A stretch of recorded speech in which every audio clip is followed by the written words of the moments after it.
चॅलेंजसाठी आणि खूप चांगल्या कामासाठी आपण सगळेजण या ठिकाणी एकत्र आलेलो आहोत। मी जिल्हा माहिती अधिकारी मनोज शिवाजी सानप, जिल्हाधिकारी तथा जिल्हा निवडणूक अधिकारी श्री अशोक शिंगारे सर, उपजिल्हा निवडणूक अधिकारी अर्चना कदम मॅडम, आपल्या मोडा प्रखंडचे नोडल अधिकारी आदरणीय श्री विजय कुमार देशमुख सर, प्रदीप कुराजी, उज्ज्वल भगत मॅम, ऋषिकेशजी आणि सगळेजण आणि माझ्या सहकारी बंधू भगिनींनो, खूप बरं वाटलं एवढ्या मोठ्या संख्येने आपण आलात। एका महत्त्वाच्या गोष्टीसाठी आपण आलो, सार्वत्रिक लोकसभा निवडणूक 2024 सार्वत्रिक लोकसभा निवडणूक 2024 च्या संदर्भात आपण या ठिकाणी प्रेस कॉन्फरन्ससाठी आलेलो आहोत। एकूण सगळ्याच गोष्टींविषयी आपण या ठिकाणी सविस्तर माहिती आपल्याला दिली जाणार आहे। समोर माझे जे बांधव उभे आहेत आता रेकॉर्डिंग, माझी विनंती की आपला कॅमेरा वगैरे सेट झाला असेल तर प्लीज आपण कार्य बसावं, म्हणजे आपल्याला एकमेकांशी खूप छान संवाद साधता येईल। आपण बसल्यानंतर मी जिल्हाधिकारी महोदयांना विनंती करणार आहे की आपण कृपया संवाद साधायला सुरुवात करूया।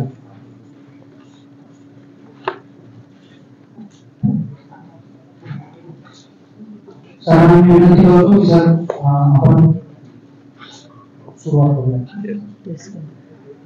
माननीय भारत निवडणूक आयोग यांनी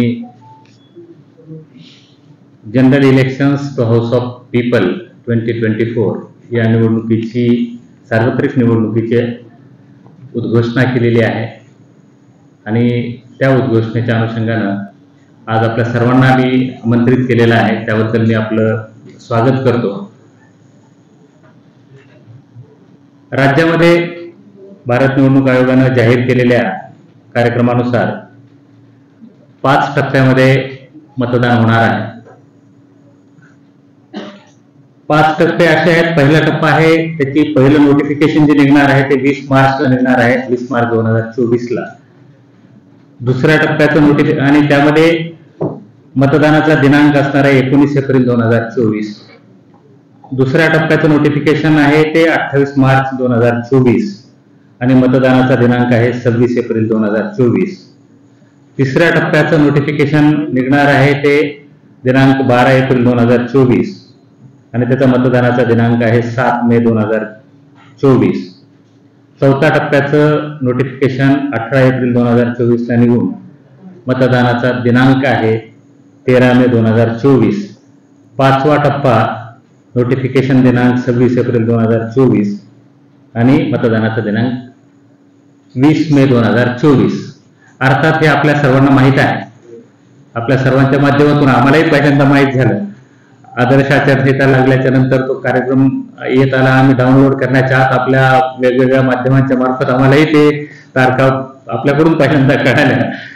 त्यामुळं मी आपल्याला हे सांगू इच्छितो की आपला जिल्हा 5व्या टप्प्यामध्ये आहे। त्याचं नोटिफिकेशन आपलं 26 एप्रिल 2024 ला निघणार आहे। नामनिर्देशन पत्र सादर करण्याचा अंतिम दिनांक त्याचा 3 मे 2024 शुक्रवार हा असणार आहे। नामनिर्देशन पत्राची छाननी दिनांक 4 मे 2024 शनिवारी होणार आहे। उमेदवारी अर्ज मागे घेण्याचा अंतिम मुदत दिनांक 6 मे 2024 ला आहे आणि मतदानाचा दिनांक 20 मे 2024 आणि मतमोजणीचा दिनांक 4 जून 2024। मतदानाची प्रक्रिया पूर्ण करण्याचा दिनांक 6 जून 2024 ला आहे। अशा पद्धतीनं राज्यामधल्या 5 टप्प्यापैकी आपला जिल्हा किंवा आपले तिन्ही मतदारसंघ आणि मुंबई उपनगर आणि पालघर धुळे हे काही जिल्हे जे आहेत 5व्या टप्प्यातले ते शेवटच्या टप्प्यामध्ये निवडणूक होणार आहे।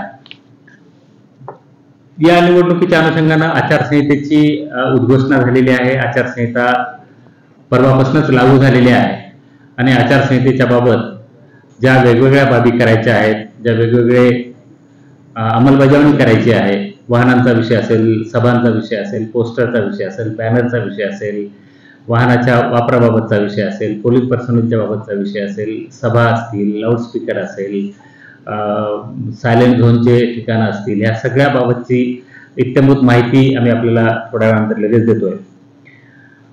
या आचारसंहितेच्या अंमलबजावणीच्या अनुषंगानं प्रत्येक लोकसभा मतदारसंघामध्ये आणि विधानसभा मतदारसंघामध्ये फ्लाइंग स्क्वॉड,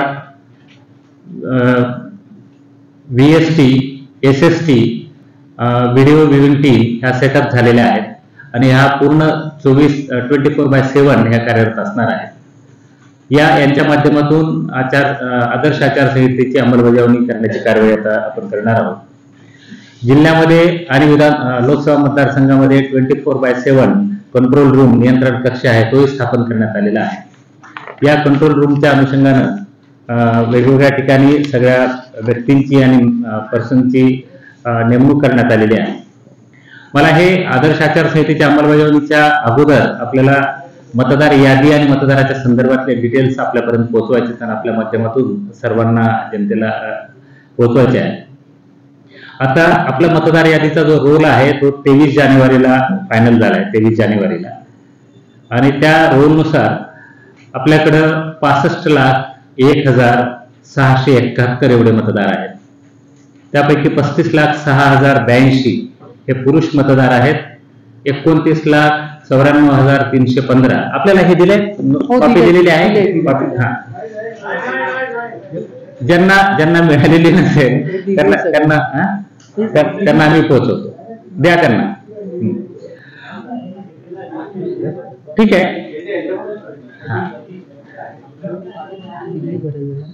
35,06,082 पुरुष मतदार आहेत. 29,94,315 स्त्री मतदार आहेत. 1,214 इतर किंवा तृतीयपंथी मतदार आहेत. सैन्य दलातले जे मतदार आहेत ते 1,595 आहेत. आपल्या मतदार यादीमध्ये जो जेंडर रेशो आहे मतदार यादीमधला, तो यावेळेला वाढून 854 झालेला आहे. 848 वरून 854 झालेला आहे. ही एक चांगली सकारात्मक बाब आहे. यामुळे महिलांचं मतदार नोंदणीमधलं प्रमाण निश्चितपणाने थोडं वाढलेलं आहे असं म्हणता येऊ शकेल. परंतु अजूनही ते राज्य ॲव्हरेज जे आहे, स्टेट ॲव्हरेज आहे, त्या स्टेट ॲव्हरेजला आणखी येणं बाकी आहे. 18-19 वयोगट हा एक महत्वाचा घटक आहे. 18-19 वयोगटामध्ये वेळोवेळी मतदार नोंदणी होते, मात्र त्यातली मतदार नोंदणी यावेळी जी झालेली आहे ती थोडी निश्चितपणे चांगली समाधानकारक आहे. ते 82,327 झालेली आहे. मात्र यामध्ये आणखीही वाढ होण्याची गरज आहे. साधारणपणे आपल्या पॉप्युलेशनच्या रेशोमध्ये जर विचार केला तर किमान 2.5 लाखच्या आसपास ही 18-19 वयोगटातली मतदार यादीमध्ये नोंद असायला हवी. ती सद्य परिस्थितीमध्ये 82,327 झालेली आहे. वेगवेगळ्या शाळा, महाविद्यालये, वेगवेगळे उपक्रम यांच्या माध्यमातून हा आपण प्रयत्न केला गेला. राजकीय पक्षांनाही आवाहन केलं गेलं आणि आपल्याकडूनही सर्व जनतेला या संदर्भातलं आवाहन वेळोवेळी याच्या पूर्वीच्या ज्या प्रेस कॉन्फरन्सेस आहे त्यामार्फत आपणही केलेला आहे.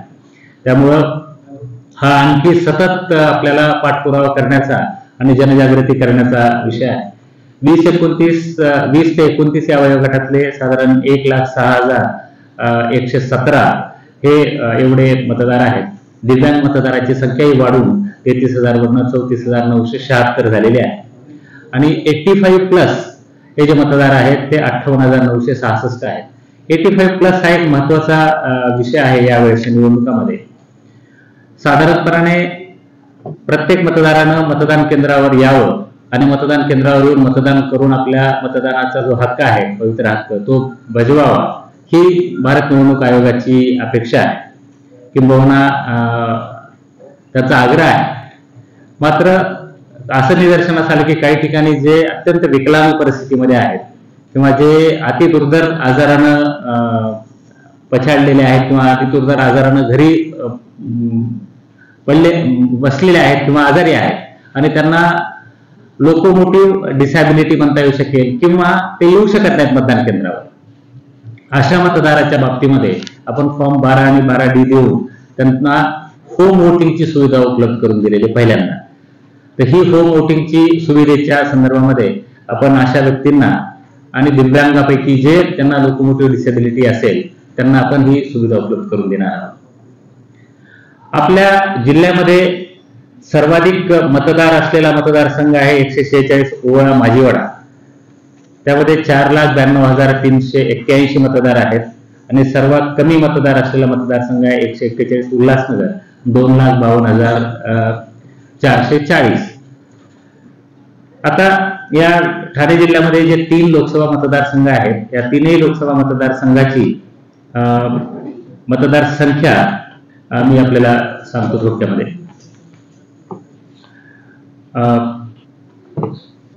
23 भिवंडी या लोकसभा मतदारसंघामध्ये 20,39,449 एवढी एकूण मतदारांची संख्या आहे. पुरुष मतदार त्यापैकी 11,05,311 आणि 9,33,810 आणि 338 हे इतर किंवा ट्रान्सजेंडर जे म्हणतो ते आहेत. सैन्य दलातले मतदार 348 आहेत. इथला जेंडर रेशोही थोडा कमी आहे इथला. मात्र 18-19 मध्ये 32,098, 20-29 मध्ये 3,81,950 आणि दिव्यांग 9,089 आहेत. 85+ जे आहेत 17,095 आहेत. दुसरा जो पार्लिमेंटरी कॉन्स्टिट्युएन्सी आहे आपली 24 कल्याण, त्या 24 कल्याणमध्ये 20,18,958 एकूण मतदार आहेत. अर्थात त्यापैकी 10,85,710 पुरुष आहेत आणि 9,32,000 स्त्री मतदार आहेत, 738 इतर आहेत ट्रान्सजेंडर. सैन्य दलातले मतदार 565 आहेत. जेंडर रेशो तिथला थोडासा बरा आहे याच्यापेक्षा, हे थोड्या फिगरमध्ये चूक झालेली आहे.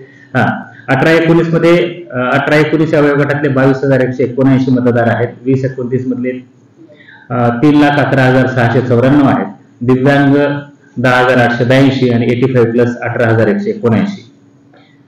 तिसरा जो मतदारसंघ आहे ठाणे, या ठाण्यामध्ये या तिन्ही मतदारसंघात सर्वात जास्त मतदार आहेत. 24,43,254 हे एकूण मतदार आहेत ठाण्यामध्ये. 13,15,061 हे पुरुष आहेत. त्यातले 11,27,995 हे महिला मतदार आहेत आणि 198 हे ट्रान्सजेंडर आहेत. 682 सैन्य दलातले आहेत. 18-19 मधले 28,058 आहेत. 20 ते 29 या वयोगटामधले 3,66,000 आहेत. 3,66,473. दिव्यांग 15,085 आणि 85+ 23,692. अशा पद्धतीने एकूण 65,01,671 असे एकूण मतदार आहेत.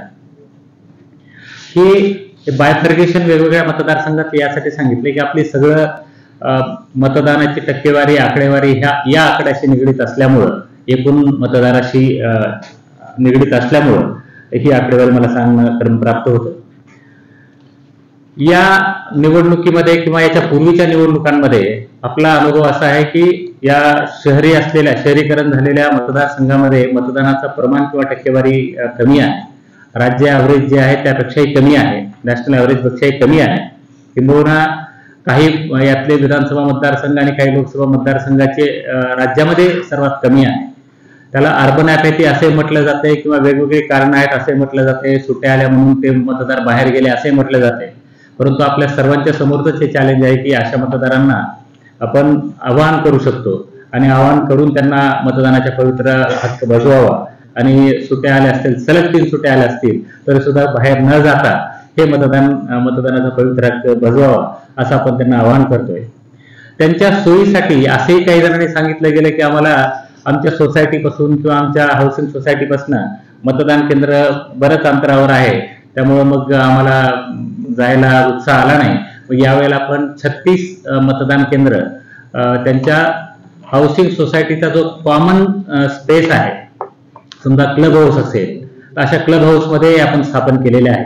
जिल्ह्यामध्ये एकूण 36 असे मतदान केंद्र आहेत ज्यांच्या मार्फत कदाचित ती मतदानाची टक्केवारी त्या मतदान केंद्राची वाढायला आपल्याला मदत होऊ शकेल. या मतदार यादीच्या अनुषंगानंच मतदार नोंदणीचाही भाग आपण आपल्याला सांगितला पाहिजे. एकूण आपल्याकडं एकूण अर्ज 2,23,166 प्राप्त झालेले आहेत. सबमिटेड विदिन एसी 1,468 आहेत.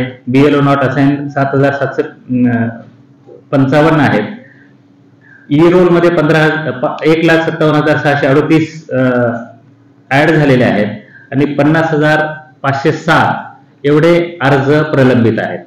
तर यामध्ये साधारणपणाने मतदार यादी फ्रीज झाल्याच्या नंतर किंवा मतदार यादीची अंतिम प्रसिद्धी झाल्यानंतर या फॉर्मच्या बाबत काय असा प्रश्न आपल्या मनामध्ये उपस्थित झाला असेल.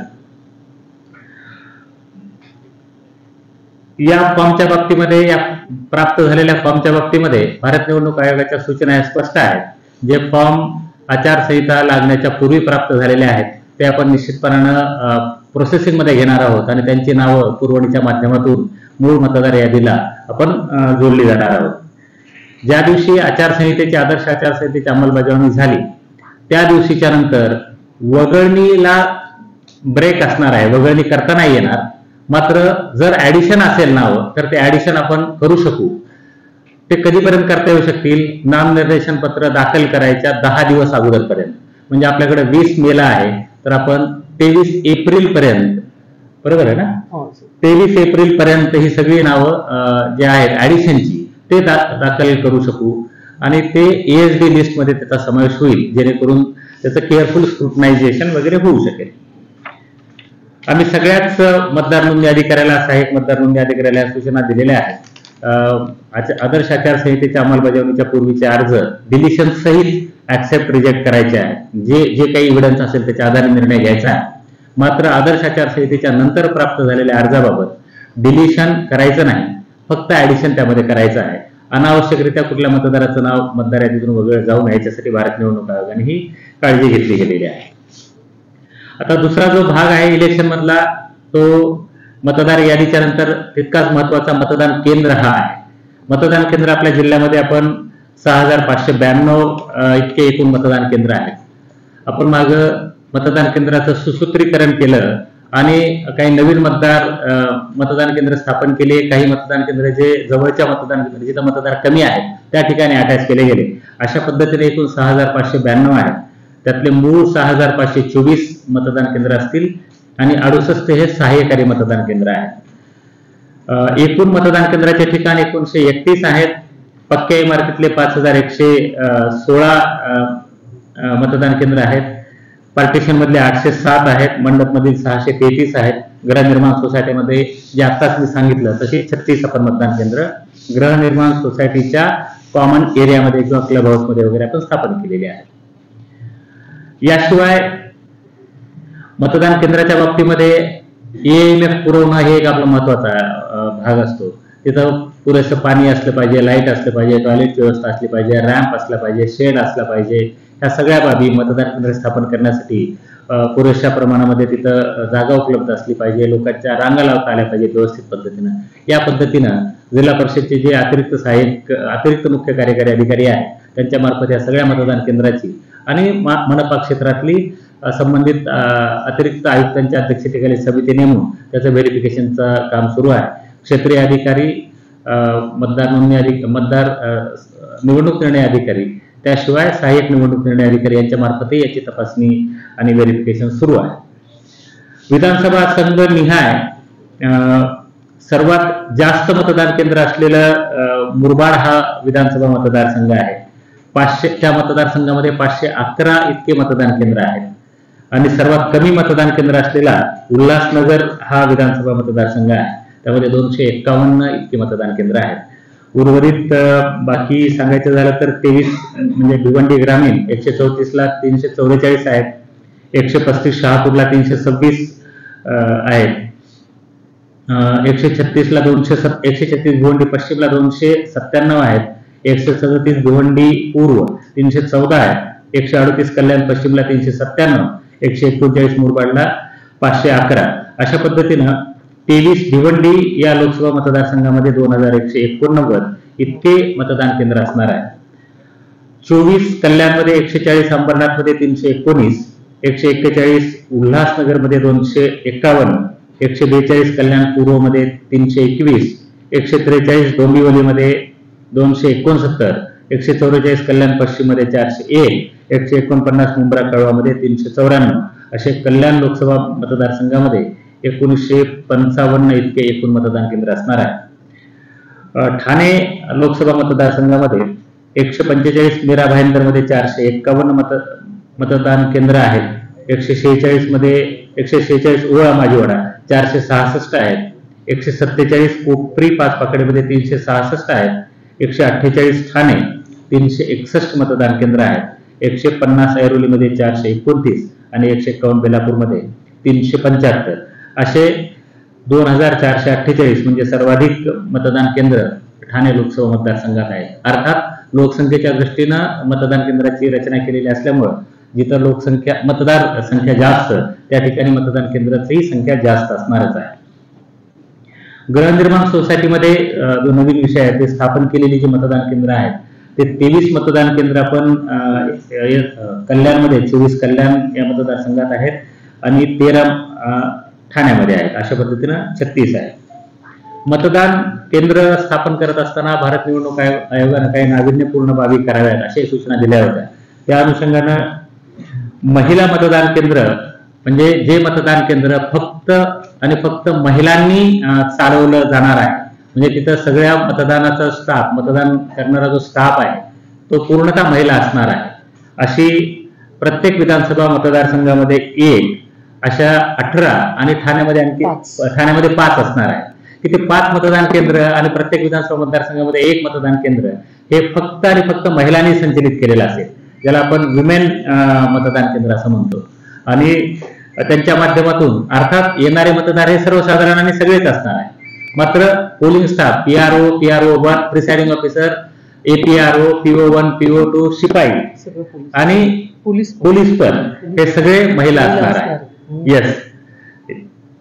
दुसरा जो यातला नाविन्यपूर्ण बाब आहे ते दिव्यांग व्यक्तींनी चालवलेलं मतदान केंद्र. असे प्रत्येक विधानसभा मतदारसंघामध्ये 1 असं आम्ही 18 विधानसभा मतदारसंघामध्ये 18 पोलिंग स्टेशन्स हे दिव्यांगांनी चालवलेले असणार आहेत. जसं महिलांच्या बाबतीमध्ये तसं हे मतदान केंद्र पूर्णतः दिव्यांग व्यक्ती जे आहेत त्यांनी ते चालवतील. 1 मतदान केंद्र जे असणार आहे युवा मतदान केंद्र. यावेळेला त्यांनी युवा मतदान केंद्र नवीन करायला सांगितलेलं आहे. ते 1 मतदान केंद्र आपण जिल्ह्यात प्रातिनिधिक स्वरूपामध्ये स्थापन करतोय. जिल्ह्यामध्ये व्हल्नरेबल मॅपिंग आणि संवेदनशील मतदान केंद्राची गणना सुरू आहे. पोलीस अधिकारी आणि सेक्टर ऑफिसर यांच्या मार्फत ते चालू आहे प्रक्रिया. यामध्ये साधारणपणे प्राथमिक अंदाजानुसार संवेदनशील मतदान केंद्र 6 असे आयडेंटिफाय केले. अर्थात ती आकडेवारी आणखी अंतिम व्हायची आहे. सगळे रिपोर्ट्स आल्याच्या नंतर ती बाब निश्चित होईल. संवेदनशील मतदान केंद्र सध्या परिस्थितीमध्ये जे आलेले आहेत ते 134 भिवंडीमध्ये एक वारेठ म्हणून आहे, 96 नंबरचा आहे. 135 शहापूरमध्ये 33 दापूर आहे. 135 शहापूरमध्ये 100 फुगाळे या क्रमांकाचं मतदान केंद्र आहे. 137 भिवंडी पूर्वमध्ये 151 वार्ड नंबर 41 शांतीनगर हे आहे. 137 भिवंडी पूर्वमध्ये 148 वार्ड नंबर 41 शांतीनगर हे आहे. 150 ऐरोलीमध्ये 257 महापे हे आहे. यात मुख्यत्वे हे संवेदनशील मतदान केंद्र म्हणून घोषित करत असताना याचा क्रायटेरिया काय लावला हा एक मुद्दा तुमच्या मनामध्ये उपस्थित होऊ शकतो. तर मागच्या वेळेला या मतदान केंद्रावर मतदानाची टक्केवारी खूप कमी झाली होती, त्यामुळे यांना संवेदनशील असं गृहीत धरलेलं आहे आणि कॅटेगराईज केलेलं आहे. उदाहरण द्यायचं झालं तर जे वारेट आहे तिथं 6.19% एवढीच फक्त मतदान झालेलं होतं. दापूरला 0% मतदान झालं होतं कारण त्यांचा बहिष्कार होता पूर्णतः त्या गावचा. फुगाळ्याला 7.42% झालं होतं 100 फुगाळ्याला. 151 शांतीनगर आहे तिथं 10% झालं होतं. 148 शांतीनगरला 7.51% आणि 257 महापेला 7.92% एवढं झालेलं होतं. ॲश्युअर्ड मिनिमम फॅसिलिटीच्या संदर्भामध्ये मी आपल्याला सांगितलं की मतदान केंद्र स्थापन करत असताना तिथं काय काय बाबी असाव्यात याच्या संदर्भात आपल्याला कल्पना आहे की रॅम्प असला पाहिजे, drinking water, furniture, lighting, toilet आणि शेड ह्या ज्या बाबी आहेत ह्या तिथं असल्या पाहिजेत, जेणेकरून मतदारालाही त्या मतदान केंद्राकडे येत असताना आनंद वाटला पाहिजे की हे मतदान केंद्र खरंच छान पद्धतीनं आहे आणि त्यात रांगा लागलेल्या नाहीत फारशा किंवा सुरळीतपणानं चालू आहे. हा एक त्यांना कॉन्फिडन्स आला पाहिजे जेणेकरून तो मतदारही त्या मतदान केंद्राकडे यायला उत्सुक असू शकेल. ते आनंददायी कशा पद्धतीने करता येऊ शकेल ते आम्ही निश्चितपणानं प्रयत्न करतो. सिनियर सिटीजनच्या वेगळ्या रांगा दिव्यांग आणि सिनियर सिटीजनच्या ते लावण्याचा आपण प्रयत्न करूया. तिसरा जो कंपोनंट आहे आपल्या म्हणजे इलेक्शन प्रोसेस मधला तो आहे ईव्हीएम. आपल्या जिल्ह्यामध्ये जेवढी मतदान केंद्र आहेत त्यासाठी पुरेशी असलेली ईव्हीएम आपल्याकडे उपलब्ध आहे. त्या ईव्हीएमची FLC जी झालेली आहे, फर्स्ट लेव्हल चेकिंग झालेली आहे, आपल्याला तुर्भ्याच्या गोडाऊनमध्ये ठेवलेल्या आहेत आपल्याकडे बॅलेटिंग युनिट जे आहेत ते 15,821 म्हणजे एकूण आपल्या मागणीच्या 240% उपलब्ध आहेत. कंट्रोल युनिट आहेत 10,038, त्यापैकी 7,910 म्हणजे 120% एवढे कंट्रोल युनिट उपलब्ध आहेत. व्हीव्हीपॅट आहेत ते 10,538 म्हणजे एकूण मागणीच्या त्यापैकी 8,570 म्हणजे 130% उपलब्ध आहे. त्यामुळं मतदान यंत्रांची काही कमतरता असणार नाही. त्या बॅलेटिंग युनिटची आणि याची प्रत्येक विधानसभा मतदारसंघाची मागणी याच्या खालच्या पुस्तकात दिलेली, वेळ घालवायला नको म्हणून मी काही ते सांगत नाही फारसं. आपल्याला चौथा जो महत्वाचा भाग आहे, या सगळ्या इलेक्शन प्रोसेसमध्ये मनुष्यबळाची आवश्यकता असते. वेगवेगळ्या प्रकारचे मतदान केंद्र अधिकारी, मतदान सहाय्यक मतदान अधिकारी, पोलिंग ऑफिसर 2, शिपाई, वाहन चालक, पोलीस, EDC वर असलेले कर्मचारी, संरक्षणासाठी असलेले कर्मचारी, अशी सगळ्या प्रकारची मनुष्यबळाची आवश्यकता निश्चितपणाने लागते. साधारणपणे येणारा पोलीस बंदोबस्त किती आहे, त्यामुळे पोलिसांचं आणखी एस्टिमेशन आपल्याकडे चालू आहे. मात्र एकंदरीत निवडणुकीच्या प्रक्रियेसाठी 42,000 साधारणपणे 42,000 एवढा पोलिंग स्टाफ आपल्याला लागणार आहे. आणि त्याची व्यवस्था जिल्ह्यातून आणि काही प्रसंगी काही अंशी जिल्ह्याबाहेरून मुंबईसारख्या ठिकाणाहून आपण करतोय आणि तो निश्चितपणे होईल. आपण टपाली मतपत्रिका, पुढचा जो मुद्दा आहे तो टपाली मतपत्रिकेच्या संदर्भातला आहे. जे वेगवेगळ्या प्रकारचे मतदार आहेत त्यांना आपण टपाली मतपत्रिका पाठवतो. त्यातला सगळ्यात महत्वाचा जो भाग असतो तो सैनिक मतदार आहे. सैनिक मतदार म्हणजे प्रत्येक विधानसभा मतदारसंघाचा शेवटचा जो EP असतो, इलेक्टोरल पार्ट असतो, तो सैनिक मतदाराचा असतो. तर त्यांना आपण विड्रॉवलच्या नंतर 48 आवर्समध्ये 48 तासामध्ये या सगळ्या टपाली मतपत्रिका त्यांना पाठवतो. आपण इलेक्ट्रॉनिकली आता पाठवतो. पूर्वी आपण पोस्टाने पाठवत होतो, आता इलेक्ट्रॉनिकली पाठवतोय आणि त्या येताना मात्र टपालाच्या मार्फत येणार आहेत. विशेष मतदार आहेत, त्याशिवाय निवडणूक कर्तव्यावर असणारे जे मतदार आहेत त्यांच्यासाठी आपण EDC आणि पोस्टल बॅलेटची व्यवस्था करतोय. प्रिव्हेंटिव्ह डिटेन्शन मध्ये असणारे जे व्यक्ती आहेत त्याची यादी आम्हाला होम डिपार्टमेंट कडून मिळते आणि त्यांनाही आपण टपालानं मतपत्रिका पाठवू शकतो. 85 वयोगटापैकी आता जे मी सांगितलं ते आणि PWD जे विकलांग परिस्थितीत आहे आणि ज्यांना लोकोमोशनसाठी किंवा मतदान केंद्रावर जाण्यासाठी अडचण आहे, फारच जेन्युइन अडचण आहे, तर अशा प्रसंगी आपण त्यांना होम वोटिंगचा ऑप्शन देतोय. मात्र हे जरी असलं तरी लोकांनी मतदान केंद्रावरच आलं पाहिजे आणि मतदान केंद्रावरच मतदान केलं पाहिजे असं आवाहन भारत निवडणूक आयोगाने केलेलं आहे. त्याप्रमाणे आपणही आपल्या मार्फत सर्व मतदारांना या संदर्भातली माहितीचं प्रचार आणि प्रसार करावा.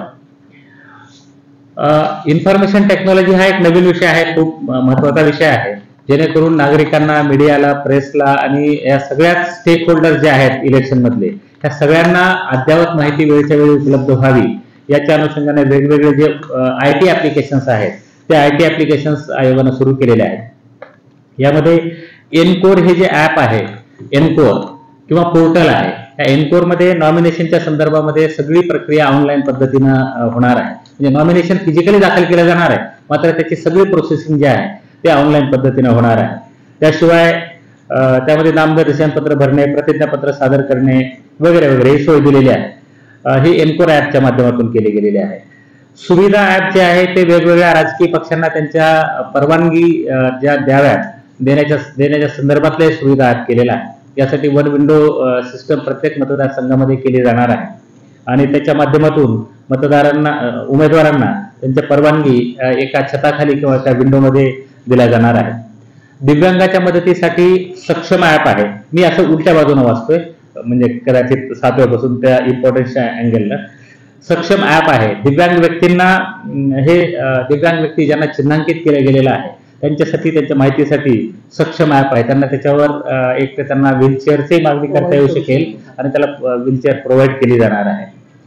इलेक्शन सीझर मॅनेजमेंट सिस्टम हा पूर्णतः नवीन विषय आहे आणि अत्यंत महत्वाचा आहे. ज्या इलेक्शन्समध्ये, वेगवेगळ्या इलेक्शन्समध्ये मतदारांना प्रलोभन देण्यासाठी कॅश, लिकर, फ्रीबीज किंवा अन्य काही मोफत वस्तू पुरवल्या जात आहेत त्याच्यावर नियंत्रण आणण्यासाठी इलेक्शन सीझर मॅनेजमेंट सिस्टम हे एक नवीन पोर्टल सुरू केलेलं आहे आणि याच्या माध्यमातून आपण वेगवेगळे जे कंट्रोल मेजर्स आहेत ते घेतोय.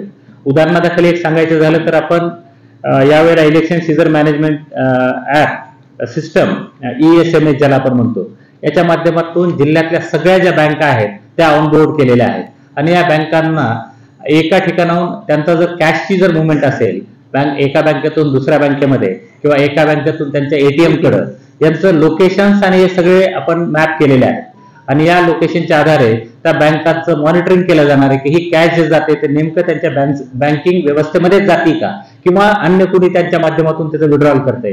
हा QR कोडच्या द्वारे स्कॅन केला जाणारा विषय आहे. क्यूआर कोड जनरेट करतानाच QR कोड त्या बँकेने जनरेट करायचा आहे आणि त्याची इलेक्शनच्या मशिनरीने जर कुठं पाहणी केली, तपासणी केली तर QR कोड त्याच दिशेला त्याच ठिकाणी जातोय का याची आपण शहानिशा करणार आहोत आणि जर तिथं जात नसेल तरच ते सीज होणार आहे. सीज झालेलं मटेरियल जर ड्यू कोर्स असेल, जेन्युइन असेल तर त्याचे रिलीजसाठी सुद्धा एक आपण समिती निर्माण केलेली आहे आणि जर ते ड्यू प्रोसेस फॉलो न करता QR कोड जनरेट झाला असेल आणि लोकेशन शिवाय अन्य ठिकाणी कुठे जात असेल तर तो मात्र सीज केला जाईल. IT आणि ज्या एन्फोर्समेंट एजन्सीज आहेत त्या एन्फोर्समेंट एजन्सीला GST, IT यांना त्याच्या संदर्भातली कल्पना दिली जाईल. हे व्यक्तींच्या संदर्भामध्ये सुद्धा असणार आहे याच पद्धतीने. वोटर हेल्पलाईन ऍप जे आहे ते मतदारांच्या सुविधेसाठी आहे. त्यांना त्यांचं मतदार यादीतलं नाव शोधणे, मतदार यादीच्या नोंदणीचे अर्ज दाखल करणे, मतदान केंद्राची माहिती देणे या सुविधा त्यामध्ये दिलेल्या आहेत. हे अपडेट होण्याच्या प्रक्रियेत आहे. आजच अपडेटेड नाही, मात्र निश्चितपणाने हे ड्यू कोर्समध्ये अपडेट होणार आहे.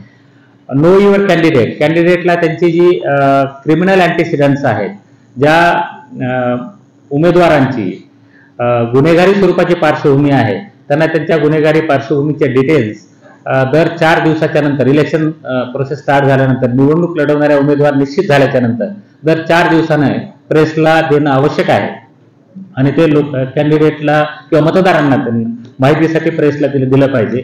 आणि त्याशिवाय त्या राजकीय पक्षानं ते त्यांच्या पोर्टलवर किंवा वेबसाईटवर होस्ट पण केलं पाहिजे, अशी तरतूद आहे. सगळ्यात महत्वाचं जे ऍप आहे ते C-Vigil ऍप आहे. आदर्श आचारसंहितेची अंमलबजावणी करत असताना आपल्यासारख्या सर्वसामान्य लोकांना जर असं वाटलं की या ठिकाणी आदर्श आचारसंहितेचा भंग होतोय तर या C-Vigil या ऍपच्या माध्यमातून आपल्याला त्याचा फोटो किंवा त्याची ऑडिओ रेकॉर्डिंग हे करता येऊ शकेल. ते केल्यानंतर त्याचं GPS लोकेशन ऑटो डिटेक्ट होईल आणि हा प्रकार कुठं चाललेला आहे या प्रकाराची माहिती निवडणूक निर्णय अधिकाऱ्याकडे पाठवली जाईल, जिल्हा निवडणूक अधिकाऱ्यांच्या मार्फत, आणि त्याचं 100 मिनिटाच्या आत त्याची ट्रॅकिंग केली जाईल आणि 100 मिनिटाच्या आत ट्रॅकिंग केल्याच्या नंतर त्याचं रिझोल्युशन म्हणजे रिझॉल्व्ह केला जाईल तो इश्यू. आयदर त्याच्यावर कारवाई करून किंवा ते तक्रार खोटी आहे सिद्ध झालं तर 100 मिनिटाच्या आत, याच्यामध्ये एवढंच आहे की 100 मिनिटाच्या आत या तक्रारीचा निराकरण केलं गेलं पाहिजे. हा फार ऍप लोकांच्या सुविधेसाठी आहे, त्यामुळे याचा वापर लोकांनी सुरू केलेला आहे. आतापर्यंत मला वाटतं 2 किंवा 3 याच्या संदर्भातले तक्रारी प्राप्त झालेल्या आहेत आणि त्याचं निराकरण आम्ही 24 मिनिटांमध्ये केलंय का काय आहे आपलं ड्युरेशन टाइम? 24 मिनिटांमध्ये आम्ही त्याचं निराकरण केलेलं आहे. आता निवडणूक निर्णय अधिकारी कार्यालय कुठं आहेत, मी आदर्श आचारसंहितेचा भाग मुद्दामच पाठीमागे ठेवला, तो थोडा सविस्तर आहे त्यामुळे आपण तो सगळ्यात शेवटी घेऊ. निवडणूक निर्णय अधिकाऱ्यांचे कार्यालय कुठं आहेत आणि कोण आहेत हा एक मुद्दा आपल्याला पडला असेल. ठाणे जिल्ह्यामध्ये एकूण 3 लोकसभा मतदारसंघ आहेत आणि त्यातला एक 23 भिवंडी हा जो मतदारसंघ आहे त्याला श्री संजय जाधव हे सिडकोचे ऍडिशनल कलेक्टर आहेत, ते तिथले रिटर्निंग ऑफिसर असणार आहेत. त्यांचं कार्यालय आहे ते उपविभागीय अधिकारी भिवंडी यांच्या कार्यालयामध्ये त्यांचं कार्यालय स्थापन केलं जाणार आहे. अर्थात ते नोटिफिकेशन ह्याला निघणार आहे, 26 तारखेला निघेल आणि त्यामध्ये हा उल्लेख असणार आहे. 24 कल्याणला सुषमा सातपुते या जलजीवन मिशनच्या अतिरिक्त डायरेक्टर ज्या आहेत त्या तिथल्या निवडणूक निर्णय अधिकारी असणार आहे आणि त्यांचं कार्यालय सावळाराम म्हात्रे क्रीडा संकुल जलतरण तलावाजवळ डोंबिवली पूर्व तालुका कल्याण या ठिकाणी त्यांचं कार्यालय असणार आहे. 25 ठाणे याला आपल्या ऍडिशनल कलेक्टर ठाण्याच्या श्रीमती मनीषा जायभाई धुळे अपर जिल्हाधिकारी ठाणे या तिथल्या निवडणूक निर्णय अधिकारी असणार आहेत आणि त्यांचं कार्यालय पहिल्या मजल्यावर अपर जिल्हाधिकाऱ्यांचं कार्यालय या ठिकाणी असणार आहे. तुम्ही हे बघितलं तर 3 पैकी 2 निवडणूक निर्णय अधिकारी महिला आहेत आणि आपण महिला दिनाच्या दिवशी सगळ्यांनी संकल्पना केली होती की ठाणे जिल्ह्याची महिला निवडणुकीची यंत्रणा महिला सक्षम अधिकाऱ्यांच्या हाती आहे. आमच्या डेप्टी डीओ पण महिला आहेत, त्याशिवाय आणखी सहाय्यक निवडणूक निर्णय अधिकारी 6, अच्छा 5 जणी आणखी त्या महिला आहेत. त्यामुळं महिला राज निश्चितपणानं या जिल्ह्यामध्ये असणार आहे. चांगली आनंदाची गोष्ट आहे. महिला सबलीकरणाच्या एक भागापैकी हा एक भाग आहे. आम्ही त्याबद्दल निश्चितपणाने आनंदी आहोत. ही निवडणूक अधिकाऱ्याचे कार्यालय झाल्याच्या नंतर सुरक्षा स्ट्रॉंग रूम आणि काउंटिंग सेंटर कुठं असणार आहे याच्या संदर्भातली निश्चिती झालेली आहे. अर्थात त्याचे प्रस्ताव आणखी आयोगाकडे मान्यतेला जायचे आहे, पण ते आपल्या माहितीसाठी मी सांगू इच्छितो. 23 भिवंडीला KUD बिझनेस क्लस्टर, कल्याण सापे रोड, सावतगाव पोस्ट आमने, तालुका भिवंडी या ठिकाणी जे गोडाऊन आहे त्या गोडाऊनमध्ये मतमोजणी केंद्राची स्थापना केलेली आहे. 24 कल्याणला संत सावळाराम महाराज क्रीडा संकुल, डोंबिवली पूर्व, तालुका कल्याण या ठिकाणी ते काउंटिंग सेंटर असणार आहे. आणि 25 ठाण्याला न्यू होरायझन हायस्कूल, कावेसर गाव, कासार वडवली, घोडबंदर रोड, ठाणे पश्चिम या ठिकाणी हे असणार आहे. प्रत्येक विधानसभा मतदारसंघाची कार्यालय आणि ज्या ठिकाणी निवडणुकीच्या पोल डेच्या अगोदर 1 दिवस अगोदर साहित्य दिलं जाणार आहे आणि निवडणूक संपल्यानंतर साहित्य परत घेतलं जाणार आहे, अशी जी वेगळी 18 लोकेशन्स आहेत ते पुढच्या पेजवर आहेत. आपल्या सगळ्यांना वेळ जाऊ नये म्हणून पाहिजे असेल तर मी वाचून दाखवतो, परंतु ते आपल्याकडे मेन्शन केलेलं आहे त्यामुळे ते काही वाचून दाखवत नाही. त्याशिवाय आपल्याला एक MCMC मीडिया सर्टिफिकेशन आणि मॉनिटरिंग कमिटी एक आहे. त्या मॉनिटरिंग कमिटी जिल्हाधिकाऱ्यांच्या अध्यक्षतेखाली आहे आणि त्यामध्ये वेगवेगळे सन्मानित पदाधिकारी आहेत. यामध्ये या कमिटीच्या मार्फत ज्या इलेक्ट्रॉनिक प्रचार साहित्य आहे त्या प्रचार साहित्याचं प्री सर्टिफिकेशन करून दिलं जाणार आहे. इलेक्ट्रॉनिक मीडियाच्या मार्फत, इलेक्ट्रॉनिक यंत्रणेच्या मार्फत जे साहित्य प्रचारासाठी उपलब्ध केलं जाणार आहे त्याचं प्री सर्टिफिकेशन म्हणजे अगोदरच सर्टिफिकेशन करून घेणं हे या MCMC कमिटीनुसार आवश्यक आहे. मात्र प्रिंट मीडियासाठी हे आवश्यक नाही. मात्र प्रिंट मीडियामध्ये जर पेड न्यूज असेल किंवा फेक न्यूज असतील तर याच्या संदर्भातलं मॉनिटरिंग सुद्धा ही कमिटी करणार आहे आणि त्याच्या संदर्भातलं रेग्युलेटरी मेजर्स पुढचे जे आहेत ते घेतले जाणार आहे. या समितीमध्ये सगळे निवडणूक निर्णय अधिकाऱ्यांनी सगळेच असणार आहेत. त्याबाबतचे काही वेगळ्या सांगायचे नाही ते आदेश जारी करण्यात आलेले आहेत. आता आदर्श आचारसंहितेच्या अनुषंगानं प्रेझेंटेशन केलं आपण प्रेझेंटेशन पॉलिटिकल पार्टीचं आहे पण आपण जनरल सांगून पॉलिटिकल पार्टी तर आदर्श आचारसंहितेच्या बाबतीमध्ये वेगवेगळ्या ज्या आचारसंहिता वेगवेगळ्या निवडणुकीच्या प्रक्रियेमधले जे 13 नोडल ऑफिसर्स आहेत, ज्या वेगवेगळ्या 13 प्रकारची कामं करावी लागतात, त्या 13 प्रकारच्या कामासाठी वेगवेगळे 13 नोडल ऑफिसर्स नियुक्त केलेले आहेत. त्यामध्ये कुणी EVM साठी एक आहे, कुणी पोस्टल बॅलेट साठी आहे, कुणी एक्सपेंडिचर साठी आहे, कुणी आदर्श आचारसंहितेसाठी आहे, कुणी FST SST साठी आहे किंवा अशी वेगवेगळी जी कुणी मतदान साहित्यासाठी आहे, कुणी मतदानाच्या आकडेवारीसाठी आहे. तसं आजच्या अनुषंगानं आदर्श आचारसंहितेच्या अंमलबजावणीच्या बाबत आपले विजय देशमुख साहेब हे आपले नोडल ऑफिसर आहेत. मी त्यांना विनंती करतो की त्यांनी आदर्श आचारसंहितेच्या बाबत फार सविस्तर प्रेझेंटेशन केलेलं आहे. ते आपल्या समोर प्रेझेंटेशन किंवा तोंडी स्वरूपामध्ये आपल्याला सांगावं.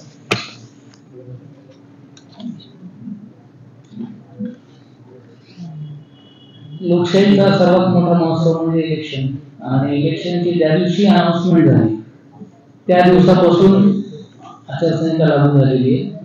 की नवीन हाऊस फॉर्म होईपर्यंत ती आचारसंहिता राहणार आहे. टप्प्याटप्प्याने त्याच्यामध्ये शिथिलता आणली जाते. मतदानानंतर काही शिथिलता येते, काउंटिंग नंतर काही शिथिलता येते आणि नंतर मग आचारसंहिता टप्प्याटप्प्याने उठवली जाते. त्याच्यामध्ये आचारसंहितेमध्ये इलेक्शन कमिशननी जे काही डायरेक्शन्स दिले त्या डायरेक्शन्स प्लस जे काही अस्तित्वात असलेले कायदे आहेत याची प्रभावी अंमलबजावणी करणं अपेक्षित आहे. त्याच्यामध्ये प्रामुख्याने मालमत्ता दुर्गुणाचा जो कायदा म्हणजे डिफेसमेंट ऑफ प्रॉपर्टी त्याच्याबद्दलची कारवाई आपल्या जिल्हा स्तरावर सुरू झालेली आहे. येत्या पहिले 24, 48 आणि 72 तासामध्ये काय काय करायचं याच्याबद्दलचे गाईडलाईन्स क्लिअर करतात. त्याप्रमाणे सगळं आचारसंहितेचं म्हणजे मालमत्तेचं दुर्गुण संदर्भातल्या सगळ्या कारवाई आपल्या सुरू झाली. त्याच्यानंतर ऑफिशियल व्हेकल म्हणजे शासकीय वाहनांच्या मिसयूज बद्दलचे काही गाईडलाईन्स इलेक्शन कमिशनने दिलेली आहे. शासकीय वाहनांचा उपयोग हा शासकीय काम आणि पॉलिटिकल मिटिंग याच्यासाठी करता येणार नाही. सायमल्टेनियसली फक्त शासकीय कामांसाठी वापरत आहे. त्या दृष्टीने शासकीय वाहनांच्या संख्या निर्धारित केल्या गेल्या आणि काही वाहनं हे इलेक्शन मशिनरीसाठी आम्ही रिक्विजिट करत आहोत. त्यानंतर कोणत्याही सार्वजनिक खर्चामधून कोणती ॲडव्हर्टिजमेंट होणार नाही याबाबत दक्षता घेतली जाईल आचारसंहितेमध्ये. त्यानंतर ज्या काही डेव्हलपमेंटल ऍक्टिव्हिटीज आपल्या इथे चालू आहेत, कन्स्ट्रक्शन ऍक्टिव्हिटीज, तर त्या कन्स्ट्रक्शन ऍक्टिव्हिटीजची आपण यादी मागितली की ज्या कामांची वर्क ऑर्डर देऊन प्रत्यक्षात काम सुरू झालेले आहे, अशी किती कामं आहेत आणि जी कामं प्रत्यक्षात सुरू झालेली नाही अशी किती कामं आहेत. ही कामं घेण्याचं उद्देश असा आहे की जेव्हा केव्हा सीरीजच्या माध्यमातून किंवा अन्य माध्यमातून जेव्हा तक्रारी येतील की हे काम आचारसंहितेचा भंग होऊन सुरू झाले तर ते व्हेरिफिकेशन करणं आपल्याला सोयीचं होईल. त्या दृष्टीने आम्ही इथल्या सर्व डेव्हलपमेंट ऑथॉरिटीज आणि सर्व आपले लँड डिपार्टमेंट्स यांना संबंधितांना आम्ही सूचना दिलेल्या आहेत. एक्सपेंडिचर मॉनिटरिंगसाठी आमचं आता ज्या दिवशी इलेक्शनची सुरुवात झाली त्या दिवशी आपल्या FST आणि आता SST पण आपण FST म्हणजे फ्लाइंग स्क्वॉड्स आणि SST म्हणजे स्टेशनरी सर्व्हेलन्स स्क्वॉड, ती आपण सगळ्या टीम्स ऍक्टिव्हेट केलेल्या आहेत. तर ऑनबोर्डिंग झालेलं आहे बरोबर आणि व्हिडिओ रेंजिंग त्याच्याबरोबर आहे. त्यानंतर कंप्लेंट मॉनिटरिंगसाठी 24/7 म्हणजे हा पूर्ण वेळ एक कक्ष आपण या ठिकाणी जिल्हाधिकारी कार्यालयामध्ये स्थापन केलेला आहे. आरोग्याच्या लेवलला पण तो कक्ष स्थापन होतोय आणि त्या ठिकाणी सगळं कंप्लेंट मॉनिटरिंग आपण रिड्रेसल करणार आहोत. मग अशी सरांनी सांगितल्याप्रमाणे हे इलेक्शन अगदी रोल पासून ते काउंटिंग पर्यंत या सगळ्या प्रोसेसेस ह्या मोस्टली IT बेस्ड असणार आहेत. तर सगळ्या IT ऍप्लिकेशनचं ऑनबोर्डिंग ऍक्च्युली आपलं त्या ठिकाणी झालेलं आहे. त्याच्यानंतर वोटर्सचं त्यांना इन्फॉर्मेशन आणि अवेअरनेससाठी आणि पॉलिटिकल पार्टीजसाठी आम्ही CEO म्हणजे चीफ इलेक्टोरल ऑफिसर, DO आणि RO लेवलला त्याप्रमाणे कक्ष स्थापन केलेले आहेत. मीडिया सेंटर त्या ठिकाणी आम्ही एस्टॅब्लिश केलेले आहे की जेणेकरून वोटर्स आणि पॉलिटिकल पार्टीज किंवा अदर जे स्टेक होल्डर्स असतील या सगळ्यांना त्याची इन्फॉर्मेशन त्या ठिकाणी दिली जाईल. त्यानंतर MCMCचा जो कक्ष आहे आमचा, मग अशी सरांनी सांगितल्याप्रमाणे तो कक्ष देखील आमचा त्या ठिकाणी स्थापन झालेला आहे आणि त्या ठिकाणी प्री सर्टिफिकेशन होणार आहे. सगळ्या बॅनर्स, पॅम्पलेट्स, जाहिराती किंवा ॲडव्हर्टिजमेंट्स ज्या काही केल्या जातील त्याचं प्री सर्टिफिकेशन घेणं बंधनकारक आहे आणि त्या ठिकाणी पेड न्यूजचं मॉनिटरिंग देखील त्या MCMC कक्षामार्फत होणार आहे. कंट्रोल रूम मगाशी सांगितल्याप्रमाणे डिस्ट्रिक्ट लेवलची आमची ऑपरेट झालेली आहे आणि त्या ठिकाणी आम्ही ऑनलाईन तक्रारी त्या CGCच्या माध्यमातून येतात आणि त्याचबरोबर ऑफलाईन तक्रारी असतील तर त्या दोन्ही तक्रारींचं त्या ठिकाणी नोंद घेणं आणि त्याचं निराकरण करणं हे चालू आहे. त्याचप्रमाणे डिटेचमेंट ऑफ व्हेकल्स हा देखील महत्त्वाचा मुद्दा आहे. तर याच्याबद्दल देखील कारवाई सुरू आहे आणि ज्या ठिकाणी प्रचारासाठी जी वाहनं वापरली जाणार आहे त्याच्यामध्ये जर काही मॉडिफिकेशन करायचं झालं तर सक्षम प्राधिकाऱ्याचे म्हणजे RTO त्यांनी त्या ठिकाणी परवानगी घेणं अपेक्षित आहे. त्या दृष्टिकोनानं आणि जर एखाद्या गाडीवर लाऊडस्पीकर्स माउंट करून त्याचा प्रचार करायचा असेल तर लाऊडस्पीकर्सच्या परमिशन्स सक्षम प्राधिकाऱ्यांकडनं आणि MPCचे जे वीक फॉर्म्स आहेत म्हणजे काही सायलेंट झोन आहे त्याचं सर्व पूर्तता करून त्या ठिकाणी त्यांनी प्रचार करायचा आहे. आणि जी सुप्रीम कोर्टाने आपल्याला घालून दिलेली मर्यादा आहे की रात्री 10 ते सकाळी 6 या कालावधीमध्ये कुठल्याही स्वरूपामध्ये ध्वनिक्षेपकाचा वापर होणार नाही. तर त्या पद्धतीने आपण गाईडलाईन करतो. आणि जे मुव्हिंग व्हेकल्स आहेत तर मुव्हिंग व्हेकल्सला देखील लाऊडस्पीकर त्यावेळेस वाजवता येणार नाही. व्हेकल जेव्हा स्टेशनरी असेल म्हणजे एका ठिकाणी थांबलेली असेल व्हेकल तर त्या व्हेकलवर त्यांना त्या ठिकाणी त्यांचा प्रचार करता येईल. मुळात आचारसंहितेचा उद्देश हा सगळ्यांना इक्वल लेवलचं प्लेग्राऊंड उपलब्ध करून देणं आणि सर्वांना समान संधी देणं आहे. त्यामुळे या आचारसंहितेचे जे काही निर्देश इलेक्शन कमिशनने दिलेले आहेत त्या निर्देशांचं काटेकोरपणे पालन करणं अपेक्षित आहे.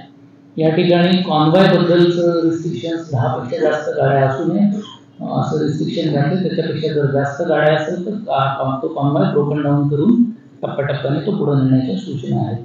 त्याच्यामध्ये प्रोसेशन्स आहेत किंवा रोड शोज आहेत त्याच्याबद्दलच्या पण सविस्तर सूचना आम्ही आमच्या संबंधित ROना आणि सगळ्या इम्प्लिमेंटिंग ऑथॉरिटीजना दिलेल्या आहेत.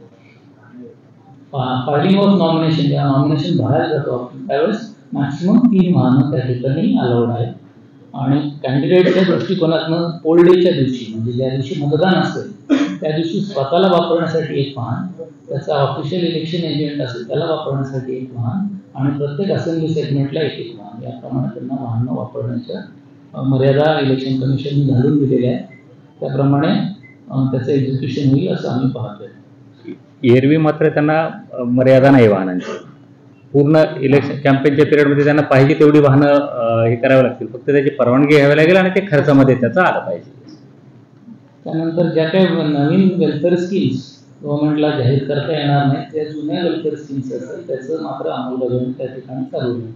स्पेसिफिकली उन्हाळ्याचे दिवस आहेत आणि आपल्याकडे दुष्काळाची परिस्थिती आहे, त्यामुळे दुष्काळाच्या कामांना त्याची जर व्याप्ती वाढवायची झाली तर इलेक्शन कमिशनच्या मान्यतेने प्रशासनाला तसा निर्णय घेता येईल.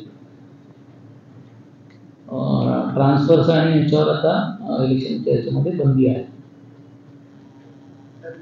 बंदी म्हणण्यापेक्षा ते ट्रान्सफर्स आणि ते रेग्युलेट केलेले आहेत कमिशननं. काही विशिष्ट कालावधी पूर्ण झालेल्या अधिकाऱ्यांना जिल्ह्याच्या बाहेर जाणे किंवा ही प्रक्रिया पार पडलेली आहे.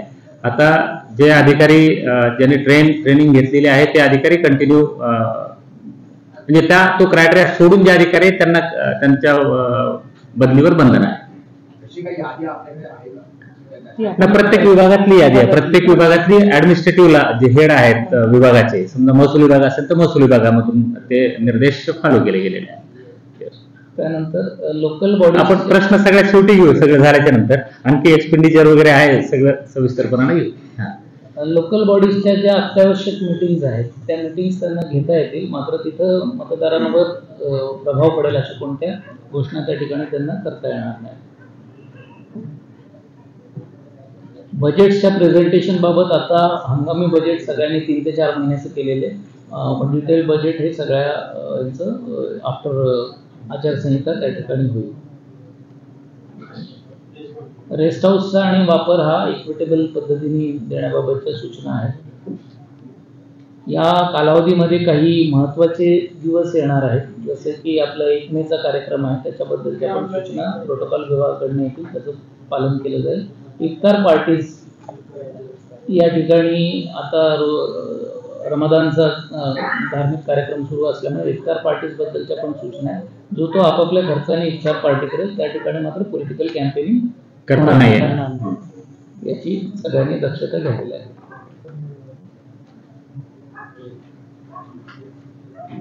ज्या काही ह्या आहेत पॉलिटिकल ऍडव्हर्टाइजमेंट टीव्ही चॅनल्स किंवा केबल नेटवर्कवर ज्या होणार आहेत त्याचं मात्र एनसीएमसी कडून स्टेट लेवलच्या एनसीएमसी म्हणजे सीओ लेवलला किंवा डीओ लेवलला डिस्ट्रिक्ट इलेक्शन ऑफिसरच्या लेवलला ते होईल.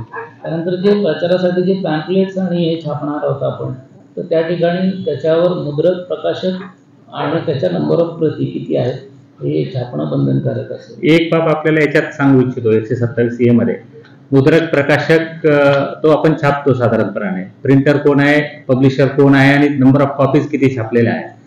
तर प्रत्येक कॉपीवर किंवा होर्डिंग असेल, समजा 5 होर्डिंग असतील तर हे 1 ऑफ 1 होर्डिंग आहे, 1 ऑफ 2 होर्डिंग आहे, 2 ऑफ अशा पद्धतीनं ते सिक्वेन्सिंग केली पाहिजे. नाही तर आपण मुद्रक आणि प्रकाशक छापलेल्या कॉपीची संख्या 50 असेल मात्र डिस्ट्रीब्युशन जास्तीचं व्हायला नको, याच्यासाठी त्या पद्धतीनं नंबरिंग करायला पाहिजे.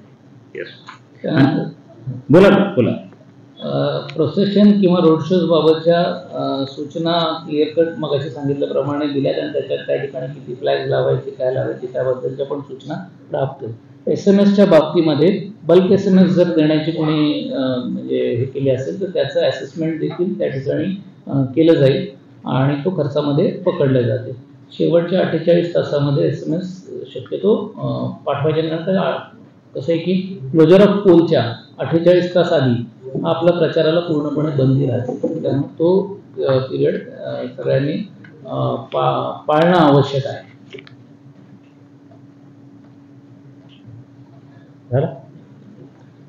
त्यानंतर पॉलिटिकल पार्टीजच्या मीटिंगच्या संदर्भातल्या काही महत्त्वाच्या सूचना आहेत. म्हणजे आपलं थोडं फास्ट घ्या, जरा थोडं अटेंटिव्हिटी कमी झालेली दिसायला सगळ्यांची खूप वेळ झाला बसलेत.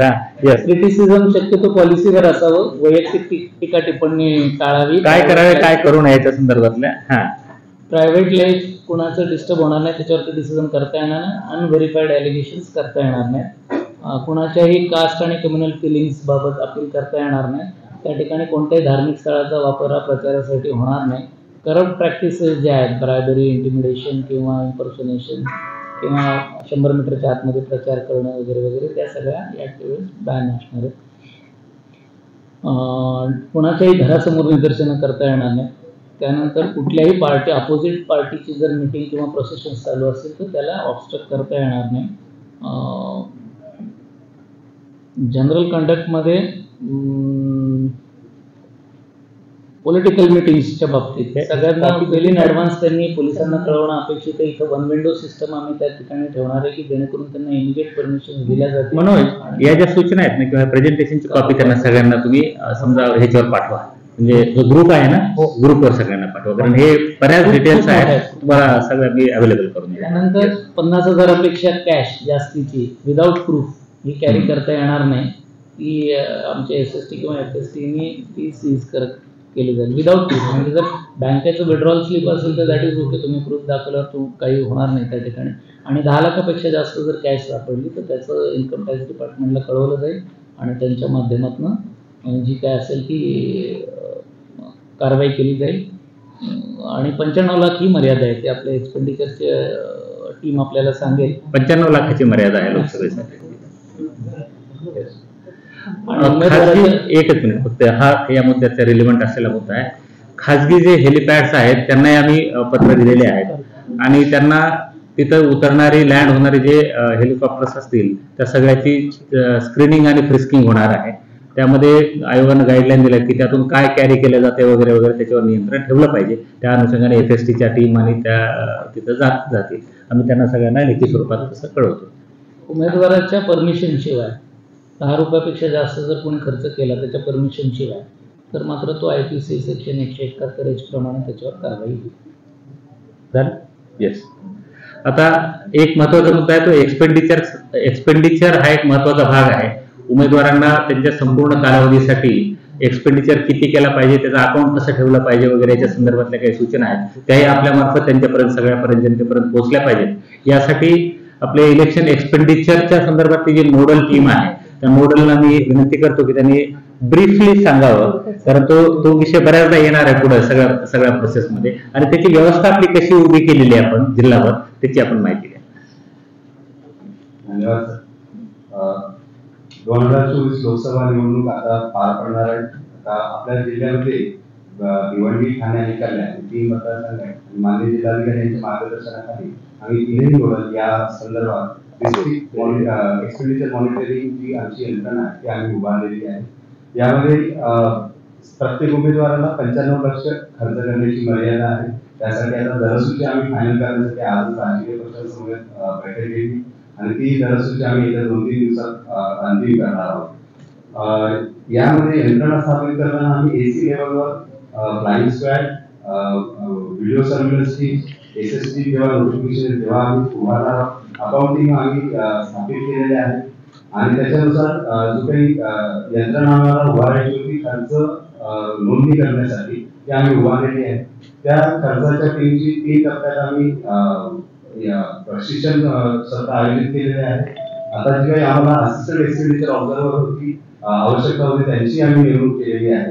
आता या माध्यमातून आम्ही जेव्हा नोटिफिकेशन होईल तेव्हा उमेदवाराचा खर्च नोंदवण्याची प्रक्रिया सुरू करणार आहोत. आता सध्या राजकीय पक्षाची जी काही खर्च होणार आहे तो आम्हाला नोंदवायचा आहे. C1 फॉर्मॅटमध्ये आम्हाला C1 आम्हाला सादर करायचं आहे. त्याची आम्ही यंत्रणा स्थापित केली आहे. अशा प्रकारे आम्ही पुढील काळात कारवाई करणार आहोत आणि याचे डिटेल्स जे काही आहे ती कंप्लेंटनुसार आम्ही कंप्लीट करणार आहोत. धन्यवाद. पाठवलं? Yes, very good. फारच ब्रीफली सांगितलं. या निवडणुकीच्या खर्चासाठी प्रत्येक उमेदवाराला एक स्वतंत्र आणि डेडिकेटेड अकाउंट ओपन करावं लागणार आहे. त्या अकाउंटमध्ये निवडणुकीसाठी सगळा होणारा जो खर्च आहे फक्त आणि फक्त त्या अकाउंट मधून करावा लागेल. हे अकाउंट उमेदवाराला किंवा त्याच्या एका इलेक्शन एजंटला किंवा त्याच्या एका पार्टी वर्करला करावं लागेल. त्याच्या कुठल्याही नात्यातल्या व्यक्तीला वगैरे ते अकाउंट ओपन करता येणार नाही किंवा ते ऑपरेट करता येणार नाही. यातून होणारा सगळा खर्च हा त्या अकाउंट मधूनच झाला पाहिजे. हा दंडक आहे. पूर्ण इलेक्शन प्रोसेस संपल्याच्या नंतर होणारा सगळा खर्च जसा वेळोवेळी निवडणूक ऑब्झर्वर त्या खर्चाची तपासणी करतात, रजिस्टरची तपासणी करतात वगैरे वगैरे. तर हे झाल्याच्या नंतर निवडणुकीचा निकाल लागल्यानंतर 30 दिवसाच्या आत तो खर्चाचा अबस्ट्रॅक्ट स्टेटमेंट किती खर्च झालाय, कशावर झालाय याचा सगळा लेखाजोखा जिल्हा निवडणूक अधिकारी म्हणजे जिल्हाधिकारी यांच्याकडे 30 दिवसामध्ये सादर करणं आवश्यक आहे. आणि जर तो चुकीचा असेल असं सिद्ध झालं न्यायालयामध्ये, किंवा तो चुकीचा सादर केला गेला, किंवा तो लिमिटच्या एक्सेस केला गेला 95 लाखापेक्षा जास्त, तर तशा उमेदवाराला जरी तो निवडून आला तरीही 3 वर्ष त्या अपात्रता येते त्यामध्ये. त्यामुळे हे सगळ्यांना माहिती व्हावं याच्यासाठी आपण पाठवलं पाहिजे. दुसरं आणखी काय राहील त्यामध्ये, 10,000पेक्षा जो 10,000पेक्षा जास्त असलेला खर्च कॅशनं करता येणार नाही, त्याला चेक, डीडी, RTGS वगैरे या माध्यमातूनच करावा लागेल. ही एक बाब महत्वाची आहे. 10,000पेक्षा जास्त. आणि खाजगी व्यक्तीने 10 रुपयापेक्षा जास्त, खाजगी व्यक्तीनं 10 रुपयापेक्षा जास्त खर्च जर एखाद्या उमेदवाराला केला असेल तर त्या खाजगी व्यक्तीनं त्यांची परवानगी घेऊन केलाय असं करावी लागणार आहे. त्याशिवाय जास्त करता येणार नाही. 10 रुपये. हो. आणखी काय महत्वाचं काय सांगता येईल? बऱ्यापैकी झाले ते. एकच मिनिट फक्त, आणखी मी जस्ट तुम्हाला काही महत्वाचा मुद्दा राहिला का ते पाहतो. बँक खातं सांगितलंय, 10,000 सांगितलंय. उमेदवारीनं खर्च करणार, यांना जे रजिस्टर दिले जाणार आहे ते दैनंदिन लेख्याची नोंदवही पांढऱ्या रंगाची असेल, रोख नोंदवही गुलाबी रंगाची असेल, बँक नोंदवही पिवळ्या रंगाची असेल. यांनी या उमेदवारांनी केलेला किंवा जो खर्च आहे त्या खर्चाची प्रत जरी इतरांना कुणाला पाहिजे असेल तर 1 रुपया फीस आकारून ती प्रत त्यांना दिली जाईल. 3 वेळा निवडणूक निरीक्षकाकडून हा खर्च तपासला जाईल आणि ती खात्री केली जाईल. निवडणूक निरीक्षकाने तपासणी केल्यानंतर त्या खर्चामध्ये विसंगती आहे असं जर लक्षात आलं तर ती नोटीस दिली जाईल आणि त्याप्रमाणे मग करेक्शन्स केले जातील. त्यामध्ये निवडणूक निरीक्षकाने तपासणीसाठी खर्च सादर करा असं सांगितलं आणि वारंवार सांगूनही जर ते करत नसतील तर त्यांच्या वाहनाचा परवाना रद्द केला जाईल किंवा त्यांनी लेखे ठेवले नसल्याचे गृहीत धरून त्यांच्यावर गुन्हा दाखल केला जाईल. साधारणपणे ब्रीफली हा विषय झालेला आहे. 3 वेळा क्रिमिनल अँटीसिडेंट सबमिट करायचे, पॉलिटिकल पार्टीने त्याच्या वेबसाईटवर होस्ट करायचे आहेत. एक तर आपल्याला हे सांगता येऊ शकेल की आजपर्यंत किती बॅनर पोस्टर्स काढलेले आहेत, त्याचं जर फिगर तुमच्याकडे रेडी असेल तर तो एक सांगा. दरम्यानच्या कालावधीमध्ये मी आपल्याला एक बाब फक्त नमूद करू इच्छितो. आपल्या जिल्ह्याचं पोलिंग पर्सेंटेज खूप कमी आहे. राष्ट्रीय नॅशनल ॲव्हरेज 67% असताना आपल्या जिल्ह्यामध्ये मात्र 50%च लोकसभेच्या वेळेला झालं होतं, मागच्या लोकसभेला झालं होतं.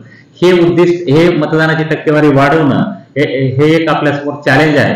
आम्ही साधारणपणे यावेळेला 75% अँबिशियस उद्दिष्ट ठेवलेलं आहे. ते आपण तुमच्या सर्वांच्या माध्यमातून, राजकीय पक्षाच्या माध्यमातून मतदाराला आवाहन करून ते आपण अचीव करायचा, गाठायचा प्रयत्न करू. विधानसभेला 61% आपलं स्टेटचं ॲव्हरेज होतं, मात्र डिस्ट्रिक्टला फक्त 47.90% एवढंच झालं होतं. इथे आम्ही 75% उद्दिष्ट ठेवतोय आणि त्या अनुषंगानेच आपण प्रयत्न करतोय. हे आपण प्रकर्षानं माझं आपल्याला विनंती आहे, आग्रहाची विनंती आहे की सर्व मतदारांना आपल्या मार्फत या निवडणुकीच्या प्रक्रियेमध्ये निवडणूक यंत्रणा हे वर्षभरापासून हे काम करते आहे आणि वेगवेगळ्या मतदार यादी, त्याचं पुनरावृत्ती, पुनरीक्षण करणे, फॉर्म घेणे, फॉर्म प्रोसेसिंग, याच्यामध्ये अखंडपणाने, अव्याहतपणाने ही सगळी यंत्रणा काम करत असताना आपण मतदारांनी फक्त मतदान केंद्रावर यावं आणि त्यांच्या मतदानाचा पवित्र हक्क बजावावा अशी निवडणूक यंत्रणेची अपेक्षा आहे. असं आव्हान आपण जर आपल्या मार्फत सगळ्यांना जर केलं तर निश्चितपणाने ते आम्हाला उपयोगाचं होणार आहे. आकडेवारी नाही का? याशिवाय उमेदवारांना आज राजकीय पक्षांची आम्ही बैठक घेतलेली आहे. त्या राजकीय पक्षाच्या बैठकीमध्ये सगळे विषय त्यांना स्पष्टपणाने सांगितलेले आहे. त्यांच्याकडून आम्ही हेच आव्हान आपल्याला जे केलं की राजकीय व्यवस्थेच्या मार्फत मतदारांना मतदान केंद्रावर येण्यासाठी आपण प्रवृत्त करावं. अर्थात त्यांनी आणावं असं अपेक्षित नाही, आणावं इन द सेन्स वाहन करून त्यांनी आणावं वगैरे असं अपेक्षित नाही, मात्र त्यांनी त्यांना आव्हान करावं आणि आपल्याला स्वयंप्रेरणेनं मतदारांनी त्या मतदान केंद्रावर आलं पाहिजे अशा अनुषंगानं आम्ही त्यांना आवाहन केलेलं आहे. तर त्यालाही चांगला प्रतिसाद मिळेल अशी अपेक्षा मी करतोय. मिळते?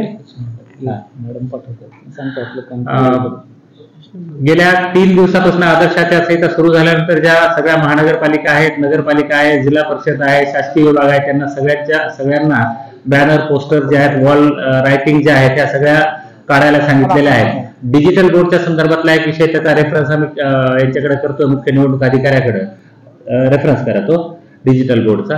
आणि त्याच्या संदर्भातल्या सूचना काय आहेत येतील त्याप्रमाणे आपण पुढची कारवाई निश्चितपणाने करूया. मात्र कुठल्याही परिस्थितीमध्ये 72 आवर्स संपण्यात आहेत, तर 72 आवर्स मध्ये आपल्याला डिफेसमेंट ऑफ प्रॉपर्टीच्या अनुषंगानं प्रॉपर कारवाई करणं गरजेचं आहे. सगळ्या महानगरपालिकेच्या मध्ये सकारात्मक प्रतिसाद देत आहे. आपलं महानगरपालिकेची संख्या जास्त असल्यामुळे मेजर एरिया त्यात कव्हर होतो.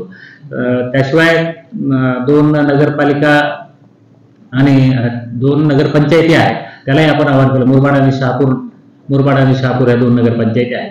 त्याशिवाय ग्रामीण भागामध्ये MSEB असेल, त्यांचे पोल असतील, बस स्टँड्स असतील, बस थांबे असतील, किंवा पशुवैद्यकीय संस्था असतील, पशुवैद्यकीय दवाखाने असतील, प्राथमिक आरोग्य केंद्र असतील, त्याशिवाय तलाठी मंडळाधिकाऱ्याचे कार्यालय असतील, याच्यावर सगळ्यावर जे डिफेसमेंट झालेलं आहे, राजकीय पक्षाचे बॅनर पोस्टर लागलेले असतील, ते सगळे काढण्याच्या संदर्भामधल्या सूचना दिलेल्या आहेत आणि त्याची निश्चितपणे अंमलबजावणी होते. कुठं अंमलबजावणी होत नसेल तर आपणच माझे हात, कान, नाक आणि डोळे आहोत अशा पद्धतीने आपण जर आम्हाला सांगितलं तर निश्चितपणानं ही बाब आपल्याला सकारात्मकतेने पुढे नेता येऊ शकेल अशी माझी आपल्याला विनंती आहे.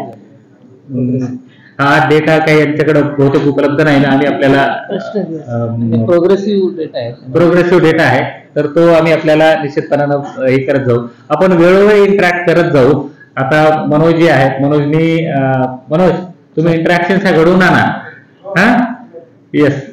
याच्याशिवाय काही विषय असतील तर आपण सांगावेत त्याला, जे काही हाया तुम्ही जे बोलता मतदान वाढवायचे आहे, पण इकडे जे नवीन मतदान यादीमध्ये बरेच प्रोजेक्ट झालेले आहेत. 13,000 काय 554 त्याच्यामध्ये काय रिजेक्ट झाले, ते एक तर त्यांचा वास्तव्याचा पुरावा इतर नसल्यामुळं किंवा ते इतर जिल्ह्याचे मतदार असल्यामुळे ते रिजेक्ट झालेले आहेत. मात्र जे ऍक्सेप्ट झालेले त्याची संख्या खूप मोठी आहे. जे अपात्र मतदारांना तर आपल्याकडे नोंदवून घेता येणार नाही, त्यामुळं त्यांचे रिजेक्ट झालेले आहेत. एक तर कुठलेही डॉक्युमेंट दिले नसतील. येस, सांगा.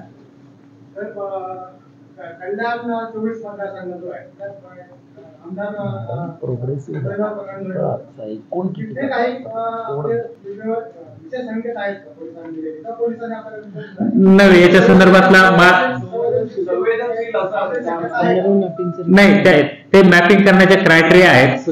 संवेदनशील मतदान केंद्र आणि वल्नरेबल असलेले जे मतदान केंद्र आहेत ते मॅप करण्याचा जो क्रायटेरिया आहे तो क्रायटेरिया वेगळा आहे आणि तो ऑब्झर्व्हर आल्याच्या नंतर निश्चित केला जातो. त्यामुळे अशा संदर्भातली ती लॉ अँड ऑर्डरची बाब आहे. इलेक्शनच्या संबंधातला विषय नाही तो, त्यामुळं त्याच्या संदर्भामध्ये मला कमेंट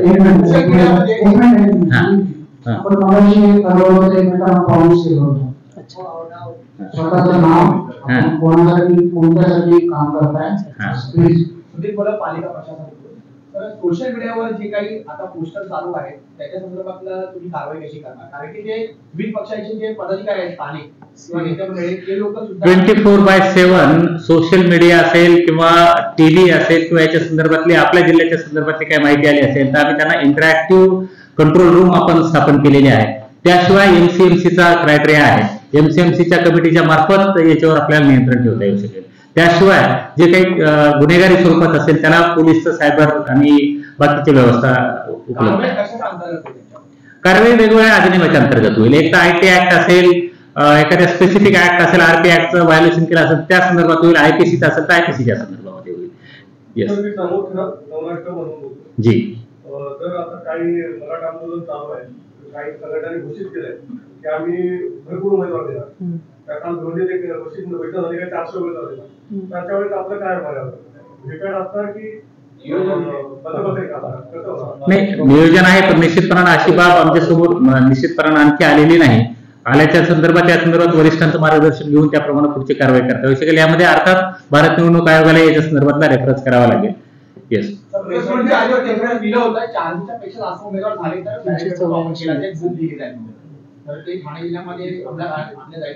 अशी बाब माझ्या समोर तर निश्चितपणाने आलेली नाही. अशी नाही आलेली, मला माझ्या कुठल्याही वाचण्यात नाही आलेली. आणि ऍज फार ऍज पॉसिबल भारत निवडणूक आयोगाच्या सगळ्या सूचना मी वाचलेल्या, अशी सूचना आयोगाकडून आणखी काही प्राप्त झालेली नाही.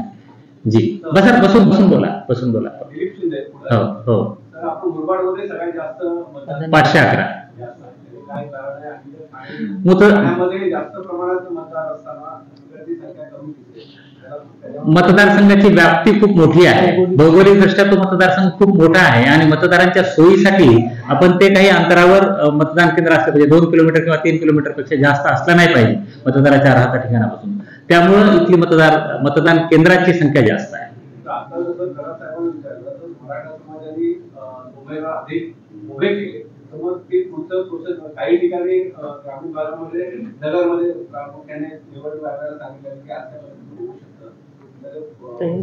या संदर्भात आपण आयोगाची सूचना ज्या काय आहेत त्या मागून घेऊ किंवा त्यांच्याकडे रेफरन्स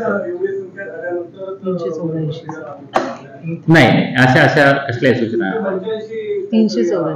आता आपण M3च्या मशीन्स वापरत आहोत EVMच्या, त्याच्यामध्ये 384 उमेदवारांची आपण तेवढे बीव लावू शकतो आणि 384च्या पुढे गेल्यानंतर आपल्याला भारत निवडणूक आयोगाकडून मार्गदर्शन घ्यावं लागेल. येस. वाहनाची जी पद्धत प्रचारामध्ये जी वाहनं वापरली तर मग त्याच्यामध्ये आणखी म्हणजे JCB जे काय आहे JCB घेऊन फिरवलं काय तर JCB इंडियामध्ये मान्यता आहे का? वाहन म्हणजे any vehicle which is propelled by manual or auto propelled vehicle, त्यामध्ये बैलगाडीचा सुद्धा समावेश होतो. परवानगी घ्यावी लागेल. परवानगी घ्यावी.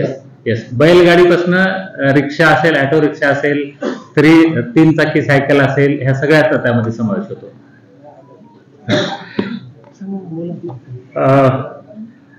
जिल्ह्यामध्ये एकूण 380 wall writing, 719 posters, cutout hoarding 570, banner 3244, flag 1791, असे टोटल 6704 एवढ्या वेगवेगळ्या प्रकारच्या वस्तू रिमूव्ह केल्या गेलेल्या आहेत आतापर्यंत.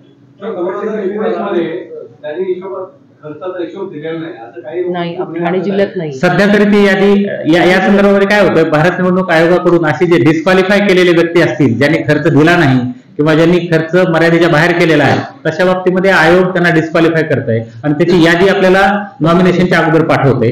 ती यादी व्हेरीफाय करून तशांची ऍप्लिकेशन आपण अकॉर्डिंगली प्रोसेस करणार आहोत.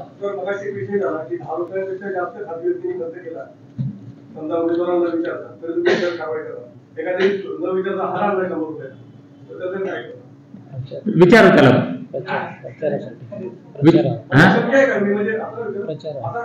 शक्य आहे. ज्या अर्थी प्रोव्हिजन आहे त्या अर्थी शक्य आहे.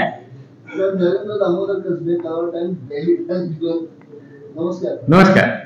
निवडणूक कामी जी काही यंत्रणा लोक वगैरे लागतात स्टाफला समजा महापालिकांमधून ती अवेलेबल केली जातात, पण ती जिथं कार्यरत असतात त्यामुळे त्या स्थानिक लोकांच्या सेवा जवळजवळ खंडित होतात, बंद होतात. तर त्या दृष्टीने अत्यावश्यक सेवा सोडून वगळून बाकीच्यांना आपण घेतलेला आहे. निवडणूक हे राष्ट्रीय पाणी खात्याचं पण सगळ्यात काम लिहिलेलं आहे. आमच्या तळागावचे 6 प्रशिक्षित आहेत, 2 सफाई कामगार आहेत, 2 लिपिक आहेत. 100% सगळ्या काम नाही तर 4 बंद होणार. निवडणुका घेणं हे आपलं राष्ट्रीय कर्तव्य आहे.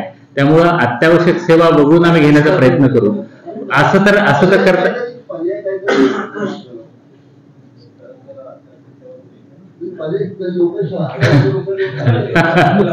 ठीक आहे. नाही पॉइंट वेल टेकन. आपण त्याच्यामध्ये कारवाई काय असेल तुम्ही द्या, कॅन्सल करू द्या ऑर्डर्स. शिक्षक त्यांच्याकडे तक्रार घेऊन आलेला आहे की आम्ही निवडणुकीची कामं आणि निवडणूक आयोग 5 वर्ष काय धोका वाटते यंदा शिक्षकांचे अनेक तक्रारी देखील होतात की शिक्षक या निवडणूक कार्यामध्ये असतात. निवडणुका घेणं हे राष्ट्रीय कर्तव्य आहे. राष्ट्रीय कर्तव्य करायला कोणाची ना असणार नाही. ज्या अर्थी आम्ही बाकीची सगळी कामं सांभाळून आम्ही हे काम करतोय, त्या अर्थी त्यांनी व्हॉलंटरीली काहींनी मान्य केलेलं आहे. त्यामध्ये निवडणुका घेणं आवश्यक आहे. लोकशाही देश आहे. लोकशाही देशामध्ये मनुष्यबळाअभावी निवडणुका न घेणं हे काही फार अभिमानाची गोष्ट असणार नाही. ज्या ठिकाणी याच्याबाबतचा सरासर विचार करून आम्ही त्याबाबतचा निर्णय घेऊ. मनुष्यबळाची उपलब्धता आपल्याकडे आहे.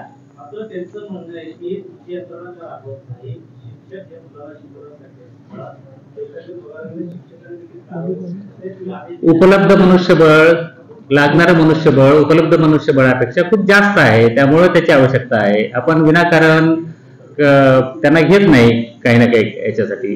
यामध्ये थोडं असं स्पष्ट करायचं आहे की आपण जे शिक्षक घेतो आहोत त्यांना कोणत्याही प्रकारे शाळेचं काम करताना डिस्टर्ब करत नाही. त्यांचं ट्रेनिंग आपण सुट्टीच्या दिवशी लावत आहोत, शनिवारी किंवा रविवारी लावत आहोत, किंवा ज्या सुट्टीचे दिवस येतात ते आपले एप्रिल महिन्यात त्यावेळेला लावत आहोत. म्हणजे आपण त्यांना 3 दिवस घेतो, त्यातले 2 दिवस आपले शनिवार रविवार किंवा सुट्टीचे असणार आणि 1 दिवस जो पोल डे आहे तो पण सुट्टीचा असणार. म्हणजे आपण त्यांना बाकी इतर ठिकाणी कुठेही डिस्टर्ब करत नाही. सगळ्यांना ट्रेनिंग देतो. उपलब्ध मनुष्यबळाची खूप उपलब्ध मनुष्यबळाला सगळ्याला ट्रेनिंग देतो. मनुष्यबळ जिथं कमी आहे त्या बाहेरून घेतो, बाहेरच्या जिल्ह्यातनं. ज्या जिल्ह्यामध्ये मतदार संख्या, मतदान केंद्र आणि एवढे मतदार आहेत, 65 लाख मतदान केंद्र असणं, 65 लाख मतदाराची संख्या असणं, हा 1-2 जिल्ह्यामध्ये असेल ऍट द मोस्ट. 65 लाख मतदार आहेत या जिल्ह्यामध्ये आणि त्यासाठी मनुष्यबळ आणि ती सगळीच व्यवस्था खूप मोठ्या प्रमाणावर लागणार आहे. एक किंवा 2 जिल्ह्यामध्ये मिळून 1 लोकसभा मतदारसंघ असतो बाहेरच्या इथं. आपल्या एका जिल्ह्यामध्ये 3 मतदारसंघ आहेत लोकसभेचे. त्यामुळे ही व्यवस्था लागणारच आहे.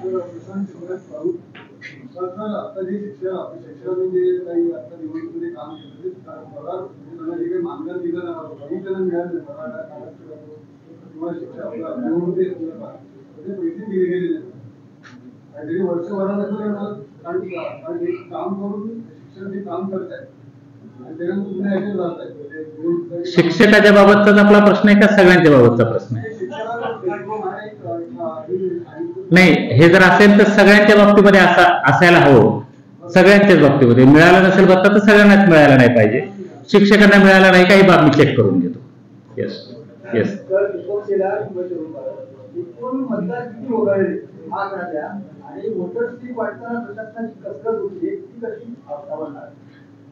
वोटर स्लिप वाटायच्याच आहेत. कसरत किती झाली तरी वाटायच्याच आहेत, हे निश्चित आहे. अर्थात आपण त्याला थोडस प्लॅन करून वाटलं तर ते जास्त सोयीचं होणार आहे. आपण ओल्ड डेच्या अगोदर 5 दिवसापासून या वोटर स्लिप वाटायला सुरुवात करतो BLOच्या मार्फत. प्रत्येक BLO या कामामध्ये बिझी असतो 4-5 दिवस. त्यामुळे हे थोडंसं ऍडव्हान्स प्लॅन करून त्याचा आम्ही थोडंसं कालावधी पण वाढवून घ्यायचा प्रयत्न करतो यांच्याकडून, आयोगाकडून. तोही करूया. नाही, वोटर स्लिप सगळ्या ठिकाणी पोहोचल्या जाते. यावेळेला तरी आम्ही काळजी घेणार आहोत की सर्व ठिकाणी वोटर स्लिप जाणार आहे. म्हणजे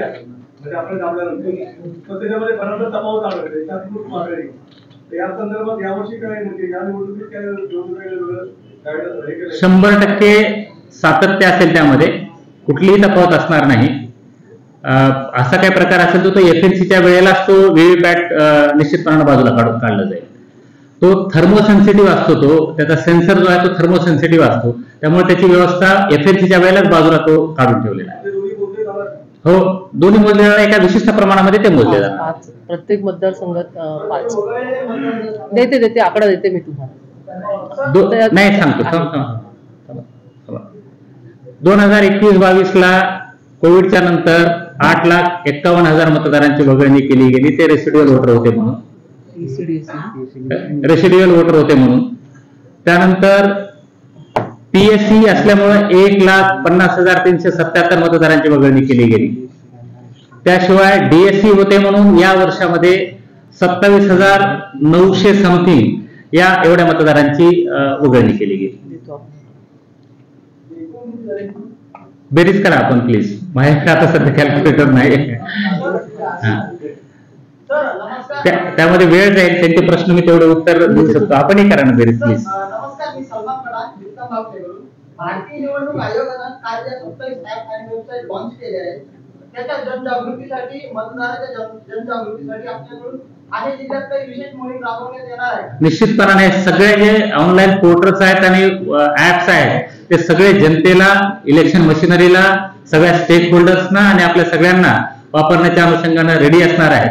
अपडेशन त्याचं काही 1-2 ऍपचं शिल्लक आहे, ते अपडेशन झाल्याच्या नंतर ते सगळ्यासाठी रोल आउट केले जाणार आहे. Yes, thank you. Thank you so much सगळ्यांना.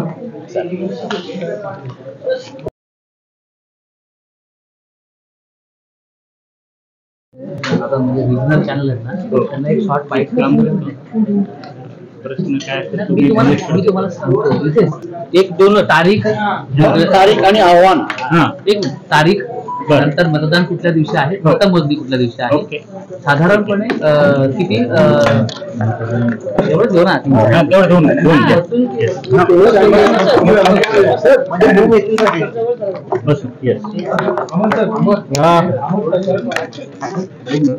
सर म्हणताय की सर म्हणताय काय सर म्हणताय की सरळ म्हणतात आम्हाला सर म्हणतात आणि मला सरळ पण म्हणतात. अच्छा, सर आणि सर हा दोन्ही गोष्टी आमच्यावर टाकतो.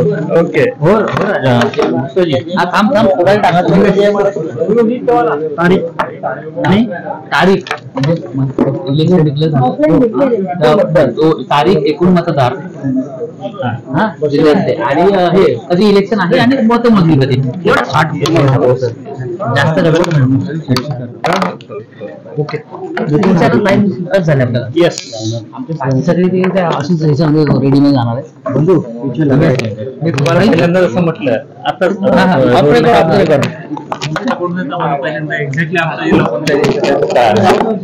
ठीक आहे. माहिती दे खाली